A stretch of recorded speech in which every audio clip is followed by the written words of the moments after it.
कि आप कितनी भी एम्पावर हो जाएं, आप कितने भी इंडिपेंडेंट हो जाएं, आपके दिल में एक वो डर हमेशा बना रहता है। बीइंग अ गर्ल, जब ब्रेक्स लगाए जाते हैं तो बहुत बार अनकंफर्टेबल बिहेवियर होता है, बहुत बार हम अनकंफर्टेबल हो जाते हैं, बहुत बार हमें पीछे हो करके अपने आप को कंफर्टेबल करना पड़ता है। इस तरीके से अगर हम कभी ऑटो वगैरह में भी ट्रैवल कर रहे हैं, आप अक्सर देखेंगे ड्राइवर्स हैं वो रेयर व्यू मिरर जो है उसको आपकी तरफ एडजस्ट कर देते हैं। अब आप समझो उस लड़की पे उस वक्त क्या बीती होगी। इस अगर रिगार्डिंग हम सोचें उसका वर्क लाइफ जो है वो कैसे उसने बैलेंस किया होगा, खुद जाकर काम करना है। नमस्कार, यूपी तक देख रहे हैं आप। मैं हूं आपके साथ गौरांशी श्रीवास्तव। ये हमारा खास कार्यक्रम है द बिग क्राइम स्टोरी। लेकिन द बिग क्राइम स्टोरी में आज मेरे पीछे आपको अंधेरा नजर नहीं आएगा। आज हम किसी मर्डर की बात नहीं करेंगे, आज हम किसी लूटपाट की बात नहीं करेंगे। आज हम बात करेंगे उस मुद्दे पर जिस मुद्दे पर शायद सबसे कम बात होती है, जो मुद्दा सबसे बड़ा क्राइम है, लेकिन इस क्राइम के बारे में चर्चा सबसे कम होती है। दरअसल उत्तर प्रदेश के गाजियाबाद से एक मामला सामने आया है। यहां पर मोदी नगर की रहने वाली एक महिला जो कि शेफ है, उसने नोएडा सेक्टर 80 तक के लिए स्कूटी रैपिडो बुक की। आमतौर पर जो वर्किंग महिलाएं होती हैं वो रैपिडो का इस्तेमाल करती हैं, बाइक सर्विस का इस्तेमाल करती हैं। लेकिन इस महिला के साथ कुछ ऐसा हुआ जो ताउम्र उसके सीने में नासूर की तरह चुभेगा। दरअसल इस महिला के साथ आरोप है कि जो रैपिडो राइडर है उसने अभद्र हरकत की, उसकी जांघों पर हाथ लगाया। एक बार महिला ने हाथ हटाया तो उसके बाद उसने फिर से अभद्रता करनी शुरू कर दी। यह सिलसिला रुका नहीं और आखिरकार जबरन महिला को किसी तरीके से उस स्कूटी को रुकवाना पड़ा, जिसके बाद वो थाने पहुंची और अब अनुज शेहरा को पुलिस ने गिरफ्तार करके जेल भेज दिया है। लेकिन ये एक महिला की कहानी नहीं है, ये हर उस दूसरी महिला की कहानी है जो दफ्तर जाती है, जो दफ्तर जाने के लिए इन तमाम चीजों का सामना करती है, लेकिन इस पर बात सबसे कम होती है। तो आज का द बिग क्राइम स्टोरी उन महिलाओं को समर्पित है जो हर दिन ऐसी परेशानियों से दो चार होती हैं, लेकिन ये मुद्दा इतना हल्का देखा जाता है कि इसके बारे में चर्चा बहुत कम होती है। मेरे साथ में आकांक्षा ठाकुर है, एमपी तक पे आप इनको अक्सर देखते रहते हैं। आकांक्षा, आप वर्किंग वुमेन हैं, आप डेली ऑफिस आती हैं, पब्लिक ट्रांसपोर्ट का इस्तेमाल करती हैं। अभी हम रैपिडो की बात कर रहे हैं, जो ये इंसिडेंस हुआ है जिसने हर एक महिला को अंदर तक दहला कर रख दिया है। क्या आपके साथ भी कभी कोई ऐसी घटना हुई है या फिर कुछ ऐसी परेशानियां जिनसे आप दो चार होती हो, वो भी तब जब आपको इंडिपेंडेंट वुमेन कहा जाता है, स्वतंत्र महिला, लेकिन क्या इस स्वतंत्रता को कभी ऐसी अभद्र हरकतों की बेड़ियों में जकड़ा गया है? बिल्कुल गौरांशी, फॉर्चुनेटली कुछ ऐसा इंसिडेंट नहीं हुआ, लेकिन इसका मतलब ये नहीं है कि ऐसे इंसिडेंट होने का इंतज़ार करना पड़ेगा। अगर मैं मेरी बात करूँ तो आए दिन हमें ऐसी खबरें सुनने को मिलती हैं जिसमें जैसे रैपिडो वाला केस है, उसमें अभद्रता की गई, छेड़छाड़ की गई। ओला ऊबर्स को लेके जो कैब सर्विसेज हैं उनको लेकर भी इस तरीके की खबरें जो हैं सुनने को मिलती है, और इसका असर ये होता है कि आप कितनी भी एम्पावर हो जाएं, आप कितने भी इंडिपेंडेंट हो जाएं, आपके दिल में एक वो डर हमेशा बना रहता है। जब आप कैब बुक करते हैं या बाइक बुक करते हैं और आप जैसे ही डिटेल्स आ जाती है और आपकी राइड स्टार्ट होती है, आप सबसे पहले वो लिंक शेयर करते हैं अपने परिवार के साथ या फिर अपने दोस्तों के साथ, और नीचे एक मैसेज डाल देते हैं कि कैब ली है तो दिस इज़ द थिंग जिस पे आप जो है कल को कुछ अगर अनहोनी हो गई तो आप इस पे आगे की पड़ताल कर सकते हैं। और इस तरीके की चीज़ें हम एहतियात बहुत बरतते हैं, हमेशा विजिलेंट रहते हैं। जब इस तरीके की घटनाएं खास तौर पे सामने आती हैं तो हमारी कोशिश रहती है कि हम बेखौफ ना बैठे गाड़ियों में। आप आज का भी कुछ किस्सा में बता रही थी, जब ऑफ कैमरा बात हो रही थी कि आज आप जब ऑफिस आने के लिए आपने कैब बुक की तो आपके साथ कुछ ऐसा हुआ कि आप भी एक सेकंड को थोड़ी सजग हुई, थोड़ी सी घबराई और उसके बाद आप ऑफिस पहुंची? जी बिल्कुल, तो क्योंकि मोस्टली आने के समय कैब्स वगैरह का इस्तेमाल हो जाता है, तो क्योंकि मेरा पर्सनल इंसिडेंट है तो थोड़ा शॉर्ट में मैं बताऊंगी।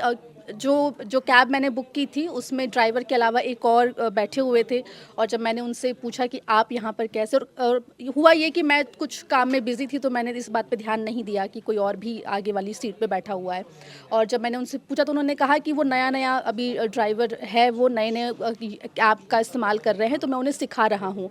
लेकिन अब गाड़ी चल पड़ी थी, मैं लेट हो रही थी ऑफिस के लिए, इसके चलते मैंने राइड तो कैंसिल नहीं की, लेकिन वही मैंने अपना जो लिंक है, राइड है, वो मैंने अपने कुछ परिवार वालों के साथ शेयर किया कि मैं इस गाड़ी से जा रही हूँ। इस पर दूसरी बात ये है कि इन तमाम इंसिडेंट्स के सामने आने के बाद एक सोसाइटी का एक सवाल आता है कि तो जाना ही क्यों है, लेट नाइट या दिन में आप कैब क्यों कर रही हैं, या फिर आप बाइक से क्यों जा रही है, आप बसेस क्यों नहीं ले लेती हैं, मेट्रोस क्यों नहीं ले लेती है। तो सवाल इसकी जगह मुझे लगता है ये होना चाहिए कि जो भी व्यक्ति उस गाड़ी को, उस व्हीकल को चला रहा है, वो क्यों सभ्य नहीं हो सकता है, वो क्यों इस बात का, वो उसे एज अ जॉब ही क्यों ना देखे, वो उसे ऐसा अपॉर्चुनिटी क्यों देखता है कि ओके उसे एक और मौका मिल गया है लड़कियों के साथ छेड़खानी करने का या ऐसा कुछ करने का। तो इस पूरे मामले में भी जो मैं सोशल मीडिया पर कमेंट्स देख रही थी उसमें यही आ रहा था कि लेट नाइट कैब लेने की या लेट नाइट बाइक लेने की क्या ज़रूरत थी, घर से किसी को बुला लेती या फिर किसी और चीज़ के ज़रिए जाती। लोग ये भी सवाल करते हैं कि लेट नाइट तक भाई काम क्यों करती हो, ऐसा काम ढूंढो जिसमें तुम्हें देर रात ना हो जाए। तो अक्यूज़ महिलाओं को करने की जगह मुझे लगता है कि जो पूरा सिस्टम है उस पर सुधार करने की ज़रूरत है। अच्छी बात इसमें यह है कि जो व्यक्ति है, जो आरोपी है, उसकी गिरफ्तारी हो गई है। अक्सर देखा जाता है कि ऐसे केसेस में बहुत जल्दी गिरफ्तारी नहीं होती है। तो ऑब्वियसली ये सब जो इंसिडेंट्स हैं वो आपके साथ हो या ना हो, लेकिन आपको डराते हैं और आपको और ज़्यादा विजिलेंट रहने पर मजबूर करते हैं। बिल्कुल। और सबसे बड़ी बात यह है, आपको जानकर हैरानी होगी कि अनुज सेहरा जिसे गिरफ्तार किया गया है, उस शख्स ने ये हरकत जो उसके ऊपर आरोप है, ऐसा नहीं है कि आधी रात में की हो, उसने अंधेरे का फायदा उठाने की कोशिश की हो, जो कि कहा जाता है कि आप लेट नाइट मत निकलिए। ये जो इंसिडेंट हुआ है महिला के साथ में, ये सुबह 9 बजे के करीब हुआ है। आप जरा सोच कर देखिए कि ये जो छोटे छोटे केसेस हैं, ये महिलाओं के मन में कैसे खौफ पैदा करते हैं। अरुणिमा हमारे साथ में है बिस्तक पर, आप इन्हें अक्सर देखते रहते हैं। अरुणिमा, ये जो केस हुआ है ये ना सिर्फ परेशान करने वाला है बल्कि सोचने पर मजबूर भी करने वाला है कि क्या एक लड़की जिसे कहा जाता है वो बाहर निकलकर कमा रही है, बहुत इंडिपेंडेंट है, क्या वो वाकई सुरक्षित है? क्या वो जब अपने घर से बाहर निकलती है तो वो इस घबराहट के साथ नहीं निकलती कहीं उसके साथ कुछ हो ना जाए? और हम और आप ऐसे हैं जो इजीली कम्यूट करने के लिए अक्सर रैपिडो का इस्तेमाल करते रहते हैं। तो ये घटनाएं ना सिर्फ हमें परेशान करती हैं बल्कि आगे हमारे आने वाले वक्त के लिए हमें सोचने पर मजबूर भी करती हैं। जी बिल्कुल गौरांशी, आपने सही कहा है। आप कह रही हैं कि हम इंडिपेंडेंट हैं, बट एक बहुत बड़ी अनफॉर्चुनेट चीज़ इस इंडिपेंडेंस के साथ ये है कि ये कॉस्ट के साथ आती है। कॉस्ट है कि हम बेफिक्र नहीं हो सकते, कॉस्ट है कि हम अपने घर से बाहर हैं तो हम अपने लिए और ज़्यादा कॉशियस होने पे मजबूर हैं। हम सोचना पड़ता है घर से बाहर निकलने से पहले कि कैसे जाएंगे ऑफिस में, अगर थोड़ा भी लेट हो गया तो घर वापस कैसे आएंगे। और ये सिर्फ इसलिए नहीं कि सामने वाला हमसे ये सवाल कर रहा है कि आप लेट नाइट बाहर क्यों रहती हैं। हम अगर ऑफिस में भी बैठे हैं, हम पत्रकार हैं, हम आपके लिए जो खबरें लेकर के आते हैं वो बनाने में, कभी रिसर्च करने में हमें देर सवेर हो जाती है। तो घर जाने से पहले भी हम ये सोचने के लिए बहुत बार मजबूर होते हैं कि अब कैसे निकलेंगे, अंधेरा हो चुका है, अब ऑफिस से घर कैसे जाएंगे। और जैसा कि आपने कहा कि जो ये इंडिपेंडेंस है, रोज़ाना हमें जो जद्दोजहद करनी पड़ रही है, जिस तरीके से हम व्हीकल्स का यूज़ कर रहे हैं, बहुत सारी ऐसी कंपनीज आ गई हैं, अब तो बहुत सारे कम्यूटेशंस के रास्ते आ गए हैं जो ये कहते हैं कि हम सेफली आपको घर तक पहुंचाएंगे। बट जिन लोगों को वो हायर कर रहे हैं वो कितना सेफली अपने पैसेंजर्स को लेकर के जा रहे हैं, ख़ास तौर से लड़कियों को। जो ये केस आया है रैपिडो वाला, ये देख करके डर ज़रूर बढ़ा है, क्योंकि मैं रोज़ाना इस तरीके की सर्विसेज का यूज़ करती हूँ। मैं रैपिडो का यूज़ करती हूँ, मैं कैब्स का यूज़ करती हूँ, मैं बाइक टैक्सी का यूज़ करती हूँ। और कई बार ऐसे इंसिडेंट्स भी सामने होते हैं। अगर मैं बात करूँ अनफॉर्चुनेटली या फॉर्चुनेटली अगर देखा जाए तो ये जो सर्विसेज हमारे लिए लाई गई हैं वो बहुत ज़्यादा सिक्योर और सेफ़ फील करने का दावा करती हैं, लेकिन हम सेफ़ और सिक्योर फील नहीं करते हैं। मैं आपको बहुत ही रेगुलर चीज़ बताऊँगी। हम जब बाइक टैक्सी पे बैठते हैं, बीइंग अ गर्ल, जब ब्रेक्स लगाए जाते हैं तो बहुत बार अनकंफर्टेबल बिहेवियर होता है, बहुत बार हम अनकंफर्टेबल हो जाते हैं, बहुत बार हमें पीछे हो करके अपने आप को कंफर्टेबल करना पड़ता है, और उसके बाद फिर थोड़ी देर बाद जब ब्रेक्स लगाए जाते हैं। तो ये एक बाइक टैक्सी का बहुत छोटा सा उदाहरण है, बट ये एक लड़की को बहुत ज़्यादा अनकंफर्टेबल कर सकता है। और इसी तरीके से जब आप कैब का यूज़ कर रहे हो, चलो ठीक है, आप बोलते हो कि बाइक टैक्सी पे मत बैठो, किसी अनजान शख्स के साथ मत बैठो, आप कैब्स में बैठ रहे हो।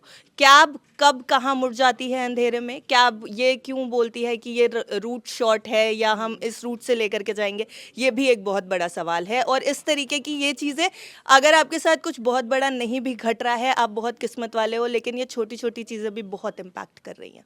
बिल्कुल, देखिए ये अरुणिमा ने बहुत बड़ी बात कही है कि ब्रेक्स लगाने बहुत एक ऐसे इश्यूज हैं जिनका डिस्कशन होना, जिनके बारे में बात होना बहुत ज़रूरी है। रैपिडो का ये जो केस है ये अपने आप में इन सवालों के बारे में आपको सोचने पर मजबूर करता है। मुझे दो लाइनें याद आती हैं जो कामकाजी महिलाओं के लिए कही गई थी कि बहुत मुश्किल है एक महिला का कामकाजी होना उन पुरुषों के बीच में जो महिला को महिला नहीं मांस के लोथड़े की तरह देखते हैं। उपासना मेरे साथ में है, यूपी तक पर आप उपासना को देखते रहते हैं। उपासना, आप पब्लिक ट्रांसपोर्ट का इस्तेमाल करती हैं और ये रैपिडो वाला जो इंसिडेंट है इसने जैसा कि मुझे अरुणिमा की एक बात बिल्कुल कह सकते हैं जिससे हम रिलेट कर पाए कि जब आप बाइक का इस्तेमाल करते हैं, रैपिडो वगैरह का इस्तेमाल करते हैं, तो मैंने भी जब भी इस्तेमाल किया मुझे लगता था कि मेरे पास कोई बैग हो जिसको हम बीच में रख सकें। कई बार कैब्स जो होती हैं वो कोई ऐसा रास्ता ले लेती हैं जो भले ही उनके लिए शॉर्ट रूट होता है पर हमारे दिल की धड़कन बढ़ाने के लिए काफ़ी होता है। गाजियाबाद का एक केस जहां पर हम रहते हैं, हम काम करते हैं, हमारा डेली का आना जाना है, वो केस आपको क्या सोचने पर मजबूर करता है? जी बिल्कुल गौरांशी, सबसे पहले तो मैं इस बात से जो अरुणिमा ने जितने भी पॉइंट्स रखे हैं मैं उन सबसे इत्तेफाक रखती हूँ। और दूसरी चीज़ ये है कि एक बात, आज एक घटना हुई उसके बारे में हम चर्चा कर रहे हैं, लेकिन उस व्यक्ति पे उस घटना का कितना लॉन्ग टर्म इम्पैक्ट पड़ेगा इसके बारे में बहुत कम बात की जाती है। वो घटना शायद आज हमारे लिए 1 या 2 दिन की बात होगी, कल परसों शायद हम उसे भूल जाएं, लेकिन उस महिला जिसके साथ ये घटना घटी उसके लिए ये घटना शायद उसके जीवन पर्यंत वो ना भूले। वो एक वर्किंग वुमेन है, उसकी तरह हम भी वर्किंग वुमेन हैं। हम जब अक्सर ट्रैवल करते हैं, अपने घर से अपने वर्क प्लेस की तरफ आते हैं, तो कई बार हम पब्लिक ट्रांसपोर्ट का इस्तेमाल करते हैं, कई बार रैपिडोज का इस्तेमाल कर रहे हैं। तो जैसा कि होता है कि हम ट्रैवल में, जैसे अरुणिमा ने एक पॉइंट रखा कि हम जब ब्रेक लग रहे हैं तो हम बीच में अपना बैग रख रहे हैं या कुछ रख रहे हैं, इस तरीके से अगर हम कभी ऑटो वगैरह में भी ट्रैवल कर रहे हैं, आप अक्सर देखेंगे ड्राइवर्स हैं वो रेयर व्यू मिरर जो है उसको आपकी तरफ एडजस्ट कर देते हैं, या इस तरीके की बहुत सी हरकतें होती हैं जो भले ही फिजिकल आपको टच नहीं करे लेकिन मेंटली आपको बहुत ज़्यादा बिल्कुल आपको परेशान कर सकती है। और वो घटना सिर्फ उस वक्त आपको परेशान नहीं करेगी, वो आपको हो सकता है महीने, 2 महीने, 3 महीने, साल भर तक आपके दिमाग से वो इंसिडेंट ना जाए। ये हमारे कॉन्फिडेंस को इम्पैक्ट करता है। ये हमारे जब हम अपने वर्क प्लेस पे जा रहे हैं तो संभव है कि हमें अपने काम को छोड़ने पे भी मजबूर कर दे। कई बार हम ये सोचें कि इस तरीके की चीज़ों से 2-4 होने से अच्छा है कि हम इस काम को छोड़ के घर पे बैठें। तो ये हमारी मतलब महिलाओं के लिए जो चीज़ है ये बहुत ज़्यादा मेंटली भी हरास करने वाली है, फिजिकल के साथ साथ। देखिए, आप जब आज की चर्चा देख रहे होंगे तो इसमें आपको एक एक नए नए पॉइंट्स मिल रहे होंगे। आकांक्षा ने बताया कि कैसे जब वो कैब सर्विस का इस्तेमाल करी तो अक्सर ऐसा होता है, मेरे साथ भी ऐसा हुआ है कि एक अगला शख्स बैठा होता है जिसे वो सिखाने की बात करते हैं, कई बार ड्राइविंग सिखाने की, कई बार ऐप सिखाने की। अरुणिमा ने बताया कि कैसे जब आप बाइक का इस्तेमाल करते हैं तो आपको ब्रेक लगते समय अनकंफर्टेबल फील होता है। उपासना ने बताया कि कैसे जब ऑटो में आप बैठ रहे हैं तो वो मिरर को आपकी तरफ एडजस्ट करते हैं। कई बार आपने देखा होगा कई महिलाएं से 2-4 हुई होंगी कि सामने वाले मिरर से जब वो देख रहे हैं तो आपको समझ में आ रहा है कि वो आपको देख रहे हैं। ये एक एक कामकाजी महिला को हम आपको सुनवा रहे हैं जो हर रोज निकलती है और सालों से बाहर निकल रही है, लेकिन ये दर्द, ये घबराहट आज भी है, भले ही हमें कहा जाए कि हम इंडिपेंडेंट लड़कियां हैं। हमारे साथ ऋचा शर्मा मौजूद है। ऋचा को आप बिहार तक पर अक्सर देखते हैं। ऋचा, आज जब हम अपने ऑफिस की महिलाओं से बात कर रहे हैं, शायद हम और आप हर रोज मिलते हैं, हर रोज बातें होती हैं, हंसी मजाक होता है, पर आज जो ये बातें निकलकर सामने आ रही हैं ये हमें इस ओर इशारा कर रही हैं कि ये इतना बड़ा क्राइम है जो हमारे साथ हर रोज हो रहा है, हर दूसरी लड़की के साथ हो रहा है, लेकिन लोग इसको इतने हल्के में ले रहे हैं कि इसके बारे में चर्चा तक नहीं होती है। रैपिडो एक महिला शेफ है, ऐसा भी नहीं है कि वो कोई नई लड़की है जिसे कुछ पता नहीं है इस बारे में। वो बाहर निकलती है, उसके पैरों पर जब वो पैर आगे रखकर बैठती तो उसके इस हिस्से को टच किया जाता है, जब वो हाथ हटाती तो बाद में फिर से उसके इसी हिस्से को टच किया जाता है। आरोपी जेल में है, लेकिन जो उस महिला के दिमाग में है, क्या वो कभी बाहर निकल पाएगा? नहीं, वाकई। और मैं तो पहले आपको शुभकामनाएं दूंगी कि आप इस टॉपिक पे बात कर रहे हो हम सब के साथ, क्योंकि हम सब बिजी हैं लाइफ में, लेकिन इस पे बात करना कितना इंपॉर्टेंट है गौरांशी, ये भी हमें सोचना पड़ेगा। पहले ऐसा होता था 10 साल पहले कि मम्मी पापा हमें ये कह देते थे कि हमें कमाना ज़रूरी है, सशक्त होना ज़रूरी है। अब मुझे लगता है कि ऐसा कंडीशन आ गया है कि हमें बचाना ज़रूरी है खुद को, और तब ऐसी घटनाएं सामने आती है। रैपिडो को लेके मैं ये कहना चाहूँगी कि ये डेली यूज़ में नीड है हमारा, हमें ऑफिस जाना ही है, टाइमली पहुँचना है तो कैब और रैपिडो का सहारा हम ले लेते हैं। लेकिन तब अगर हमारे माइंड में ये नहीं आता कि हमारे साथ ऐसी चीज़ें हो सकती हैं, हालांकि हम इसके लिए प्रिपेयर्ड होते हैं, लेकिन जब वो चीज़ें होती हैं तो कहते हैं कि लड़कियां ज़्यादा इमोशनल होती हैं। गौरांशी, अभी उपासना इम्पैक्ट की बात कर रही थी। कोई लड़का अगर किसी को टच कर रहा होता है, अगर वो बैड टच है तो लड़कियों को अलग फील होता है, और उस समय खुद को आप स्ट्रांगली रखना, आप इसे कह सकते हो, बहुत मुश्किल हो जाता है क्योंकि हमारा ब्रेन जो है वो ब्लॉक हो जाता है, हमें समझ नहीं आता है कि आगे क्या होगा। इवन कई बार ऐसा होता है कि हम रिप्लाई तक नहीं दे पाते और बाद में हमें समझ आता है कि हमें ऐसा बोलना चाहिए था। अब आप समझो उस लड़की पे उस वक्त क्या बीती होगी, इस अगर रिगार्डिंग हम सोचें, उसका वर्क लाइफ जो है वो कैसे उसने बैलेंस किया होगा, खुद जाकर काम करना है, तो ये काफ़ी मुश्किल हो जाता है। दूसरी बात ये है कि अभी हाल ही में एक और घटना हुई थी, ऊबर ने फिर अपनी प्राइवेसी में सेटिंग्स में बदलाव किए और फिर ऐसा हुआ कि हम उसको शेयर कर सकते हैं, जो लोकेशन पे हम जा रहे हैं वो लोकेशन हम अपनों तक पहुंचा सकते हैं कि हम यहाँ जा रहे हैं, आप हमें ट्रैक कर सकते हैं। इन सब के बावजूद जो राइडर है उनकी आंख नहीं खुल रही है। तो आप समझो कि उनकी मानसिकता कैसी बन गई है, क्या फीड हो रहा है उनके दिमाग में कि उन्हें पता है कि इस पे एक्शन लिया जा सकता है, उनको पता है कि कार्रवाई होगी, उसके बावजूद वो लड़कियों के साथ ऐसा कर रहे हैं। तो ये काफ़ी मुश्किल हो जाता है। तो ये बहुत ब्रेकिंग आप कह सकते हो, हार्ट ब्रेकिंग है कि ऐसी घटनाएं सामने आना, क्योंकि हमें समझ नहीं आता कि हम क्या उस समय रिएक्ट कर सकते हैं।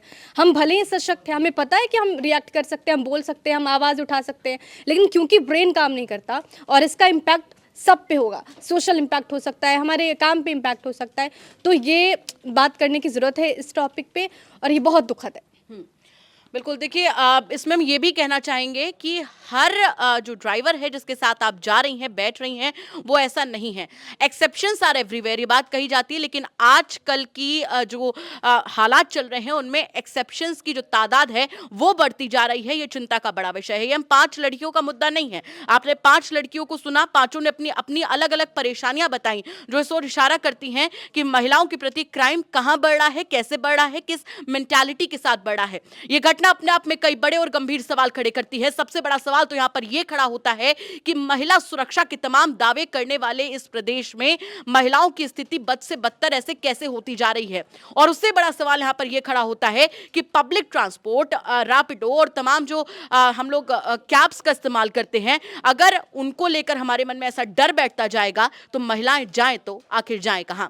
इन तमाम सवालों के साथ आपको छोड़कर जा रहे हैं। साथ ही आपसे भी कहना चाहेंगे कि अगर आपके आसपास के इलाके में कोई ऐसी बड़ी घटना होती है जो कि क्राइम की एक बड़ी खबर बन सकती है, तो हमें कमेंट करके जरूर बताइएगा। हम उसकी तह तक जाएंगे, उसके बाद में उसे खबर के तौर पर आप तक जरूर पहुंचाएंगे। नमस्कार।